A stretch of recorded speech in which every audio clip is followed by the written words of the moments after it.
Duol mochung' ne apisas mag Obila NPSC ogolo ywak ne od bura ewi mano magiwacho ni Ogai mar Obila Douglas Kanja osebedo ka kawo tije monego chwal kod NPSC. Ywaruok mar NPSC kod apis Ogai mar Obila osebedo kuom thuolo malach chakre ng'anyo mag rowere mag Gen Z dwe mar 6 higa mokalo, kama ji 60 ne otho e lwet Obila. Chris Owino miyo ler mar wachni. Ywaruok e kind duol mochung' ne Obila NPSC kod Ogai mar Obila Douglas Kanja odhienyore kendo e nyim od bura bang' duol noseo Douglas Kanja kuom tayo tije ma onego chwal kod duol mar NPSC. Jatatije maduong' mar NPSC Peter Lelei dwaro mondo omigi teko maketgi mar duol mochung' ne ng'iyo weche mag joyal buche JC mar chung' ne weche duto motenore kod apisas mag Obila.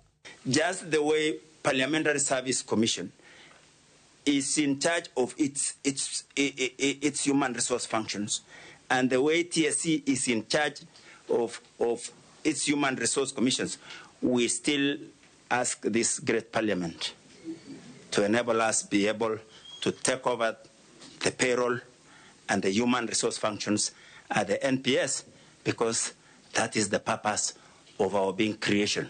E nyim komiti mar od bura mochung' ne ng'iyo ka sirikal tiyo gi omenda mag jopiny, Lelei wacho ni kata chenro mar daro apisas mag Obila ma en tich mar duol mar NPSC osebedo ka itimo kod Ogai mar Obila. It is also true, Chairman, that during the period under review, under audit, the National Police Service Commission was denied access to National Police Service payroll, and hence payroll inspection and human resource audit could not be carried out to determine the implementation status of the Commission's policies and resolutions. Jokanyo mag komiti no onyiso ich wang' margi kendo soko wang' duol mar NPSC kuom weyo tijgi ne Ogai mar Obila ataro mar chik. I see Inspector General of Police announcing transfers. The law is clear, it is a public service commission. I don't know where the Inspector General comes in. Than themselves. That the people they are supposed to supervise, they have more power than themselves. Do we have reason, Chair, to continue listening to people who have admitted that we have thrown in the towel? We summoned the IG to appear before us with you, and we tell him the truth.